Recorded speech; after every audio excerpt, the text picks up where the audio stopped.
Hello साथियों, कैसे हो।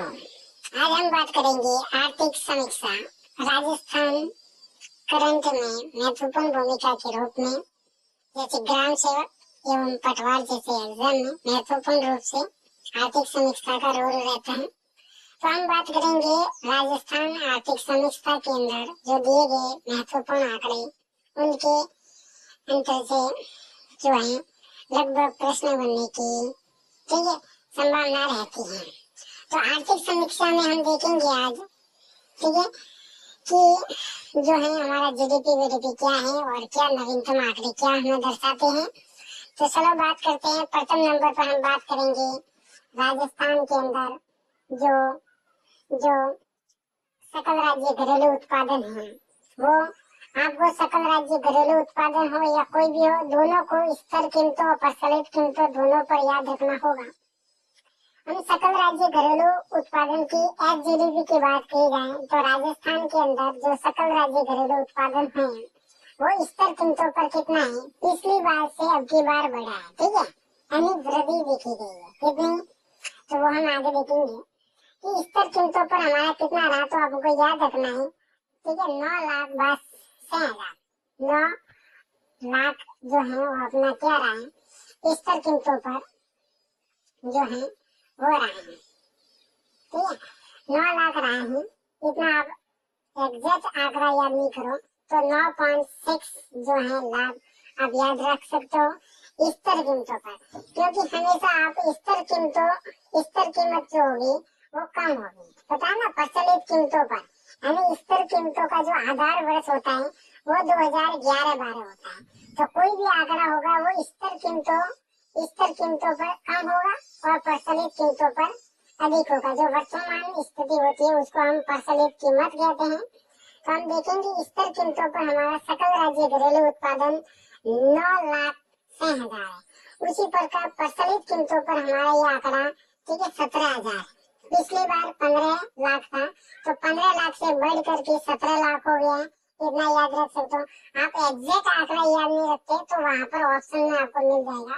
तो आप ठीक है ऑलमोस्ट जो है कुछ प्रारंभिक आंकड़े याद रख सकते हो, जिस प्रकार जैसे 8,46,000 से बढ़ करके 8.46 लाख से बढ़ करके अब की बार स्थिर कीमतों पर हमारा कितना हो गया 9 लाख हो गया। उसी प्रकार प्रचलित कम कीमत पर जो सकल राज्य घरेलू उत्पादन है वो अपना ठीक है 15 लाख से बढ़ करके 17 लाख हो गया। ठीक है, नेक्स्ट बात करते हैं सकल राज्य घरेलू उत्पादन में वृद्धि दर। देखो ये वृद्धि कितनी दर्ज की गई है पिछली बार की तुलना में। तो मैंने क्या कहा है कि आपको एक बात हमेशा याद रखनी है कि जो स्थिर कीमत होती है वो हमेशा कम दिखाती है। ठीक है, तो स्थिर कीमतों पर वृद्धि दर जो है 7.82% रही, वही प्रचलित कीमतों पर जो सकल राज्य घरेलू उत्पादन में वृद्धि जो है वो 12.2% रही। पिछली बार यहीं से प्रश्न पूछा गया था ठीक है कि प्रचलित कीमतों पर सकल राज्य घरेलू उत्पादन में कितनी वृद्धि दर्ज की गई। तो पिछली बार 12.17 से बढ़ करके प्रचलित कीमतों पर हमारी वृद्धि दर कितनी रही 12.2%। स्थिर कीमतों पर कितनी रही तो हमारी रही 7.82%। आगे हम देखेंगे सकल राज्य मूल्यवर्धन में अपनी ठीक है विभिन्न क्षेत्रों का योगदान।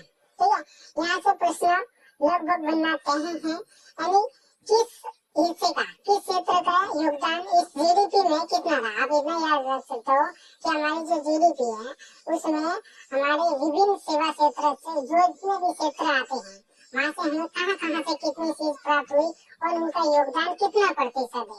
तो कृषि का जो योगदान है वो अपने कितना, देखो स्थिर कीमतों पर कम रहेगा, ये तो आपको पता ही है। स्थिर कीमतों पर अधिकांश ऐसी संभावना रहती है कि स्थिर कीमतों पर कम रहता है। तो आप एक याद रख लेंगे तो याद रह जाएगा। जैसे कृषि का कितना है 26। ठीक है, कृषि का योगदान 26.100% है, वही अपना जो प्रतिशत है वो तो हम देख सकते हैं। ठीक है, तो स्थिर कीमतों पर जो प्रतिशत रहा ना, स्थिर कीमतों पर जो वृद्धि दर रही वो 26। देखो स्थिर कीमतों की अपेक्षा प्रचलित कीमतों पर अधिक है। आप पहले स्थिर कीमतों और प्रचलित कीमत दोनों को एक साथ में देख सकते हो। ठीक है, देखो 26.54%। 28.39% इसका उद्योग का योगदान। सबसे अधिक योगदान हमेशा सेवा क्षेत्र का रहता है, इतना ध्यान रखिएगा। और 20 में आ जाता है अपना कौन, उद्योग। तो कृषि का कितना 26.54%। वहां पर या तो आपको ऑप्शन में 26 जो भी मिलेगा वो स्थिर कीमतों की प्रतिशत मिलेगा या प्रचलित कीमतों का मिलेगा। तो आप इतना याद रख सकते हो कि स्थिर कीमतों का आप याद करो, फिर इतना मान लो कि प्रचलित कीमतों पर अधिक होगा। जैसे कृषि का 26.54 है तो प्रचलित कीमतों पर 26.92 हो गया भाई, जैसे 26.92 हो गया, प्रचलित कीमतों पर अधिक है। तो आप वो याद नहीं रखेंगे, फिर भी आप ऑप्शन में देख सकते हो कृषि का योगदान तो 26 था, 56 था, 56 था तो 26.54, तो प्रचलित कीमतों पर अधिक होगा तो 26.92%। जैसे एक सेवा क्षेत्र है ना अपना उद्योग, इसका प्रचलित कीमतों पर कम हुआ आपकी बार, क्योंकि इसमें जो 28.39 है उससे घट करके 27.16% योगदान रहा है, इसका ही सिर्फ कम हुआ है। बाकी जैसे सेवा क्षेत्र का 45 पॉइंट कितना है, 45.7% है, तो उससे बड़ा है। ठीक है, तो हम देख सकते हो, आपको क्या देखना है कि भाई पहले तो ये इतना याद रख सकते हो कि स्थिर कीमतों पर जो योगदान रहा वो 26.54, 28.39 और 45.7 रहा। तो प्रचलित कीमतों में सब में बढ़ोतरी होगी, सिर्फ एक को छोड़ कर इसको। जैसे उद्योग का जो 28.39 योगदान है तो उससे कम होगा, बाकी में वृद्धि होगी। ठीक है, इस प्रकार से आप देख सकते हो। देखो ये अपने स्थिर कीमतों पर देख सकते हैं आप, प्रचलित कीमतों पर देखो 39, 26 पॉइंट कितना था अपना, तो 26 पॉइंट जो 54 था उससे बढ़ गया, हाँ 26.92 हो गया। तो उद्योग का कम हुआ, इतना याद रखना है कि उद्योग का कम हुआ, कितना था 28 था तो उससे कम हुआ 16, एक का कम हुआ। बाकी उसका 45.7 था तो सेवा क्षेत्र का यहाँ पर 45.92 हो गया, ऐसे याद रखना है बस। फिर वो याद रखना है हमेशा सकल राज्य घरेलू उत्पादन और शुद्ध राज्य घरेलू उत्पादन में देखिए अंतर पाया जाता है। क्यों पाया जाता है वो भी देखिए, कभी भी स्थिर कीमतों पर या प्रचलित कीमतों पर पूछा जाए तो शुद्ध राज्य घरेलू उत्पादन, जो आपका शुद्ध राज्य घरेलू उत्पादन जो है, शुद्ध राज्य घरेलू उत्पादन है वो सकल राज्य घरेलू उत्पादन से तो कम होता है, सीधी सी बात है, क्योंकि ये शुद्ध है, इसमें कोई ब्याज वो सब अलग नहीं है। तो इसका वहाँ पर 9 लाख था सकल राज्य घरेलू उत्पादन, अब की बार हमारा स्थिर कीमतों पर 9 लाख था तो उसकी जगह कम हो गया, देखो 7 लाख सिंधु हजार हो गया, 7,96,000 हो गया, 1 लाख का अंतर आ गया। उसी प्रकार प्रचलित कीमतों पर हमारा कितना था, तो प्रचलित कीमतों पर हमारा था 17 लाख, तो 17 लाख से घट करके देखो 15,24,000, मतलब अंतर आ रहा है। शुद्ध राज्य घरेलू उत्पादन और उसमें क्या होगा, अंतर देखने को मिलेगा।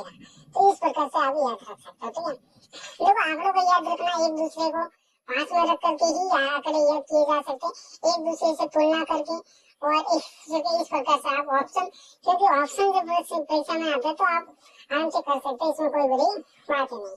ये एक बार अपना अच्छी तरीके से पूछा जाता है, उसको भी हम देख सकते हैं। जैसे अपने ये पूछा जाता है प्रति व्यक्ति आय, तो पिछली बार अपने प्रति व्यक्ति आय भी पूछी जा सकती है, 2023-24 की भी पूछी जा सकती है, 24-25 भी पूछ। तो पिछली बार हमारे यहाँ पर स्थिर कीमतों पर जो होती है प्रति व्यक्ति आय वो 90,000 थी। ठीक है, 90,614 थी, उससे अब की बार 96,000 हो गई है भाई, 4,000 कितनी हुई है, 6,000 बढ़ी है। तो यह याद रखिएगा, अब की बार 2025-24 के अंदर राजस्थान में प्रति व्यक्ति जो आए हैं वो कितनी हुई है, 2 आंकड़े याद रखना, 90,000 और 1,85,000। ठीक है, पिछली बार 1,67,000 था, 1,67,000 ये अभी लेटेस्ट प्रश्न पूछा गया था। किसमें प्रश्न पूछा गया था, जेएल ट्रेनी की जो एग्जाम हुई उसके अंदर ये 25-26 का ना पूछ करके वहां पर लिखा हुआ था 167। तो इसका मतलब समझ सकते हो कि पिछली बार का पूछा गया था। ठीक है, तो ये ऑप्शन हाइड किया था मैंने भी, क्योंकि अब की बार यहाँ पर ये ठीक है ये पढ़ के गए थे जैसे कि प्रचलित कीमतों पर अब की बार कितना हुआ, तो हमको पता है कि इस बार जो 2024-25 में अपने प्रति व्यक्ति आय क्या है, तो 96,000 है और 1,85,000 है। तो ये आंकड़े वहाँ थे नहीं, तो वहाँ आंकड़े पिछले साल के थे, मतलब 90,000 पिछले साल अपने प्रति व्यक्ति आए थे स्थिर कीमतों पर, अब की बार 96,000 हो गई। तो पिछली बार अपने पास में 1,67,000 प्रचलित कीमतों पर प्रति व्यक्ति आए थे, अब की बार 1,85,000 हो गई है। ये ध्यान रखना, 1,85,000 और 94,000 बस आपके हो गए। ये महत्वपूर्ण आंकड़े हैं, इनको याद रखना बहुत ठीक है जरूरी है। बाकी इसमें आप ये जरूर याद रखना ठीक है, महत्वपूर्ण एग्जाम के लिए ये बहुत जरूरी है। कृषि उत्पादन सूचकांक क्या रहा, तो हमारा जो कृषि उत्पादन सूचकांक है वो पिछले साल का ही हम देखते हैं ठीक है, 2.15 ठीक है, 215.15 रहा है परसेंट। आधार वर्ष क्या होता है 2005 है। ये भी पूछा जा सकता है कि कृषि उत्पादन सूचकांक का जो आधार वर्ष है ना, वो आधार वर्ष क्या है 2005 है। तो इस प्रकार से आप याद रख सकते हो, क्योंकि कृषि उत्पादन सूचकांक कितना है तो 215.15, ये इतना याद रखिएगा ठीक है। बाकी कुल खाद्यान्न से अपन को प्रश्न पूछा जाना निश्चित है ठीक है, ये मोस्ट इम्पोर्टेंट सवाल आ जाता है यहाँ से कि कुल खाद्यान्न का उत्पादन क्या है। तो आपको अधिक से अधिक 2 आंकड़े तो याद रखने हैं, पिछले गत वर्ष के और इस वर्ष का ठीक है। तो पिछली बार हमारे पास में कुल खाद्यान्न का उत्पादन 241 टन हुआ था। अब 241 टन से बढ़ करके 267 टन हो गया। भाई ये याद रखिएगा 267 टन हो गया है ठीक है। पीछे पॉइंट वाला वैल्यू याद नहीं रखोगे, फिर भी इतना ऑप्शन में इतना पॉइंट नहीं देंगे ठीक है। 267 लाख टन हो गया है। तो पिछली बार कितना था, पिछले बार 241 टन था, तो 241 टन से बढ़ करके 267 टन हो गया। अब की बार हमारा उत्पादन जो है वो अधिक रहा, क्योंकि उससे अगली बार भी 252 पिछली बार कमी दर्ज की गई। पिछली बार हमने क्या हुई थी, कुल खाद्यान्न उत्पादन कितना है तो 267, ये काफी इम्पोर्टेंट है याद रखिएगा, क्योंकि 267 लाख मैट्रिक टन जो हमारा ये उत्पादन हुआ अब की बार कुल खाद्यान्न, जो पिछली साल जो है 241 वो अपनी पिछली साल से घटा था। इसका मतलब 2022-23 में अन्न की जो उत्पादन है वो उसमें कमी दर्ज की गई थी। इसका मतलब अब की बार वृद्धि दर्ज की गई है, क्योंकि 2022-23 में 2022-23 में अपने 252 लाख था ना भाई, ये 252 लाख मेट्रिक टन था। जो पिछली बार 2023-24 में 241 लाख टन हुआ, तो पिछली बार की तुलना में कमी दर्ज की गई, लेकिन अब की बार अपने वृद्धि दर्ज की गई है। इसके अलावा आप यहाँ पर कोई याद रखने की जरूरत नहीं है ठीक है, यहीं से पूछा जाएगा, ये आपको ये पूछ लिया जाए औद्योगिक उत्पादन सूचकांक, तो ये आप याद रख सकते हो।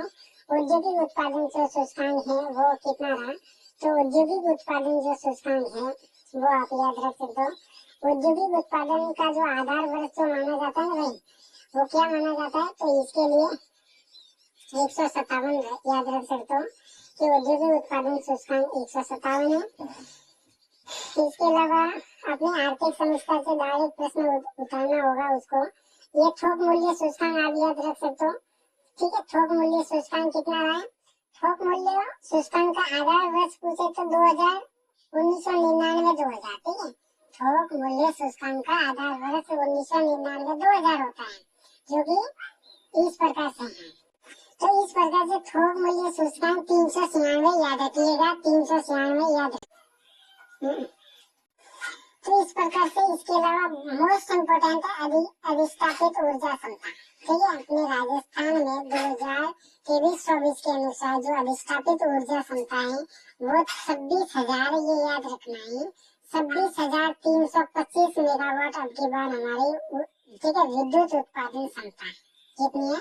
विद्युत उत्पादन क्षमता पिछली बार 24,000 से बढ़ करके ये 26,325 हो गई है। कितनी हो गई है, 24,000 से बढ़ करके 26,325 मेगावाट हो गई है ठीक है।